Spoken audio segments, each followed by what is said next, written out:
안녕하십니까. 하나님의 경제 이야기 40번째 시간입니다. 오늘은 시장 길들이기라는 제목으로 여러분과 대화를 나눠보겠습니다. 코로나 확진자 3주 전 주말에는 4만 3천 명가량 발생했습니다. 2주 전 주말에는 2만 9천 명, 지난주 주말에는 2만 6천 명대로 떨어졌습니다. 정부는 지난주에 코로나19 위험도를 낮음으로 하향시켰습니다. 그리고 10월 1일부터 외국에서 들어오는 입국자들 1일차 PCR 검사 의무를 해제했습니다. 요양시설 접촉 대면 면회는 4일부터 재개됩니다. 점차 포스트 코로나 시대로 접어드는 것 같습니다. 발트해에서 러시아에서 유럽으로 오는 노르트 스트림 1과 2의 가스관이 폭발하면서 가스가 누출되는 사고가 발생했습니다. 러시아와 서방은 서로에게 의구심을 제기하고 있습니다. 러시아가 우크라이나 동부 4개 지역을 합병 선언했습니다. 그러자 미국은 즉각적인 보복 카드를 쏟아냈습니다. 그리고 우크라이나에 대한 추가 무기 지원 방침도 밝혔습니다. 우크라이나 사태가 쉬이 해결되지 않을 것 같다는 불길한 생각을 지울 수 없습니다. 우리나라 일부 지역에서는 아파트 가격이 반토막 난 곳도 있다고 합니다. 인천, 검단, 신도시가 그렇다고 합니다. 4억 원은 3년 전 분양가에 근접한 가격입니다. 이번 주에도 아파트 가격이 계속 떨어지고 있습니다. 미국도 집값이 하락하고 있습니다. 시애틀의 집값이 18% 떨어졌다고 합니다.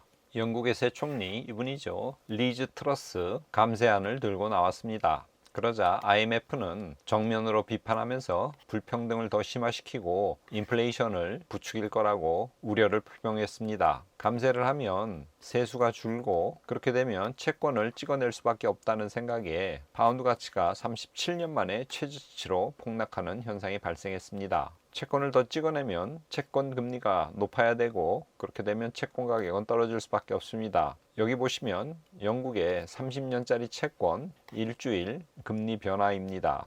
26일에서 29일 3일 사이에 3.75% 하던 채권이 무려 5% 이상으로 급등했습니다. 이렇게 채권 금리가 높아짐에 따라 영국 연기금이나 기업 연금들이 투자한 파생 상품 그 증거금을 국채로 하고 있는데 국채 가격이 떨어짐으로 말미암아 파생 상품이 청산당할 가능성까지 제기되었습니다. 영국 채권 시장이 지난주에 몹시 흔들렸습니다. 그래서 영란은행이 전격적으로 채권 시장에 개입했습니다. 국채 650억 파운드, 우리 돈으로 약 100조 매입 계획을 발표하면서 채권 금리가 떨어졌습니다. 반대로 파운드화는 1.1% 급등했습니다. 애플이 올해 아이폰 14 생산 확대 계획을 철회했습니다. 시장에서는 이것이 경기 침체의 신호가 아닌가 하고 잔뜩 경계하고 있습니다. 9월 30일 날 미국 8월 PCE 물가지수 상무부에서 발표하는 개인 소비 지출 물가지수가 예상보다 높게 나왔습니다. 8월 PCE 물가지수는 전월비 0.3%, 전년 동월비로 6.2% 상승했습니다. 전달에는 전월비 기준으로 0.1% 하락했습니다. 그런데 이 하락세가 0.3%로 다시 상승세로 돌아섰습니다. 지금 물가가 쉽게 잡히지 않고 계속 고공행진하고 있죠. 우리나라 코스피 지수 9월 달에 들어서 유독 다른 나라 주가 지수와 비교해서 많이 떨어졌습니다. 여기 코스닥은 16%, 코스피는 12% 하락했습니다. 이에 비해 나스닥은 9월 달에 6%대, S&P 500은 5%대 하락했습니다. 유로스톡스도 5%대, 상해종합도 5%대 하락했습니다. 이렇게 우리나라 증시의 낙폭이 큰 이유에 대해서 전문가들은 수급 공백을 이유로 들기도 했습니다. 개인들이 주식시장을 많이 떠나고 있고 달러가 점점 강해지면서 외국이 국내 주식을 매도하고 있기 때문이라고 이유를 설명했습니다. 국제신용평가사 피치는 한국 신용등급을 AA-로 계속 유지하기로 결정했습니다. 한국을 국제신용평가사가 좋게 본다니 다행이죠.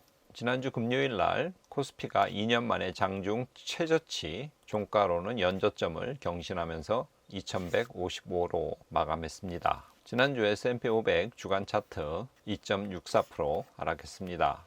연초 대비로 보면 약 25% 하락한 상태입니다. 나스닥 차트 지난주에 S&P 500과 비슷하게 약 2%대 하락했습니다. 연초 대비로 보면 현재 33% 떨어진 상태입니다. 굉장히 많이 떨어졌죠. 유로스톡스 50 지난주에 0.75% 하락했습니다. 연초 대비로 보면 23% 정도 떨어진 상태입니다. 상해 종합주가 지난주에 1.4% 하락했습니다. 연초 대비로 보면 약 17% 정도 떨어진 상태입니다. 코스피 지난주에 거의 5%가량 하락했습니다. 많이 떨어졌죠. 연초 대비로 보면 지금 28% 정도 떨어진 상태입니다. 비트코인은 지난주에 거의 보합세를 유지했습니다. 0.59% 상승했습니다. 그래서 현재 19,340달러 수준입니다. 연초 대비로 보면 비트코인 약 60% 정도 하락한 상태입니다. 10년물 채권 6개월 차트입니다. 28일에 거의 4%대에 이르다가 조금 떨어져서 지난주 금요일 날 3.8%대로 장을 마쳤습니다. 최근 들어 굉장히 많이 올라왔죠. 미국 2년물 국채금리 6개월 차트입니다. 며칠 전 4.35%까지 올랐다가 조금 떨어져서 4.27%로 장을 마감했습니다. 연준의 금리 정책을 그대로 반영하고 있어서 연준이 지금 올 연말에 4.5% 정도까지 금리 상단이 될 거라고 예고한 상태에서 2년물 국채금리 지속적으로 계속 오르고 있습니다. 주간 금 가격 차트입니다. 계속 떨어지다가 최근 1670불 정도 수준에서 바닥을 다지는 듯한 모습이 보이고 있습니다. 텍사스 원유 주간 차트입니다. 계속 떨어지고 있죠. 지금 배럴당 80불 아래로 내려왔습니다. 79불 49센트로 지난 주말 장을 마감했습니다. 달러 인덱스 지금 계속 높아지고 있죠. 6개월 차트입니다. 27일에 114까지 올라갔다가 조금 떨어져서 지금 현재 112 정도입니다. 이번 주 하나님의 경제는 시장 길들이기라는 제목을 붙여봤습니다. 26일 날 이탈리아에서 조르자 멜로니가 총리로 확정되었습니다. 무솔리니 이래 100년 만에 첫 우파 연합 정권이 집권하게 되는 셈이라고 합니다. 28일 아이폰 14 증상 계획을 철회했습니다. 중국의 경기가 부진해서 수요가 약해졌기 때문입니다. 아이폰이 증산을 철회한다는 소식에 시장은 장뜩 움츠러져서 침체에 대한 우려가 증폭되었습니다.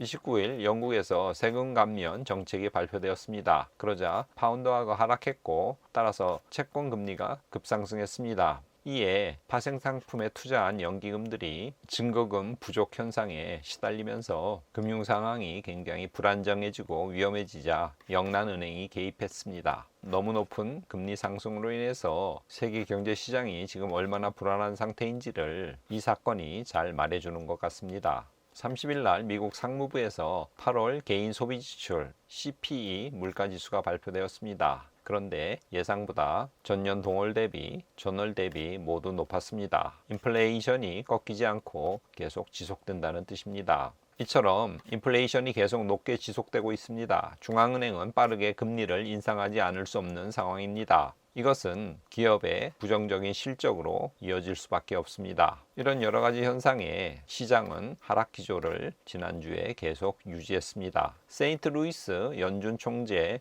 제임스 블러드가 이런 모습을 보고 이제야 시장이 패드의 메시지를 제대로 이해하고 있다는 멘트를 내놨습니다. 좀 얄밉죠. 어쨌거나 연준은 높은 인플레이션을 잡으려고 빠른 금리 인상으로 강경 조치를 취하고 있습니다. 연준이 온건한 정책을 언제 내놓을지 기다리던 시장은 어느 정도 욕심을 내려놓고 페드의 메시지를 받아들인 지난 한 주였다고 말씀드릴 수 있습니다. 그래서 어느 정도 연준의 시장 길들이기가 성공했던 한 주였습니다. 이번 주는 욥기 1장 21절을 가져왔습니다. 제가 읽어보겠습니다. 주시니도 여호와시요 거두시니도 여호와시니 여호와의 이름이 찬송을 받으실지니이다. 욥은 하나님의 시험을 받았습니다. 그래서 졸지에 자녀와 재산을 잃었죠. 종이 달려와서 이 소식을 욥에게 전해 주었습니다. 그러자 욥은 겉옷을 찢고 머리털을 밀고 땅에 엎드려 예배했다고 성경에 기록되어 있습니다. 그리고는 다음과 같이 고백합니다. 내가 모태에서 알몸으로 나왔으니 또한 알몸으로 그리로 돌아가리라. 그리고는 오늘 본문 말씀을 언급하고 있습니다. 지금은 경제적으로 아주 어려울 때입니다. 신앙이 좋은 사람도 욥처럼 때로 공궁에 처할 수 있습니다. 그런데 중요한 것은 어떤 상황에서도 하나님을 원망하지 않고 하나님을 찬양하는 것입니다. 욥처럼 주시니도 여호와시요 거두시니도 여호와시니 여호와의 이름이 찬송을 받으실지니이다. 이렇게 고백하는 태도가 중요합니다. 내가 모태에서 알몸으로 나왔은즉 또한 알몸으로 돌아가리라. 인생은 어차피 공수래 공수고입니다. 빈손으로 왔다가 빈손으로 돌아갑니다. 그 사이에 하나님께서 우리에게 은혜를 베푸시고 우리를 이끌어 주십니다. 하나님의 경제 이야기 시청자 여러분, 아무쪼록 여러분들도 욥처럼 모태에서 알몸으로 나왔으니 알몸으로 돌아갈 것이고 주시니도 여호와시니 거두시는 이도 여호와시며 오직 여호와의 이름이 찬송을 받으실지어다. 이렇게 고백한다면 종국에 하나님으로부터 큰 축복을 받으실 것입니다. 이번 한 주 주시니도 여호와시요 거두시는 이도 여호와시니 여호와의 이름이 찬송을 받으실지니이다. 이 말씀을 기억하고 묵상하며 보내시기를 바랍니다. 오늘은 이것으로 마치겠습니다. 감사합니다.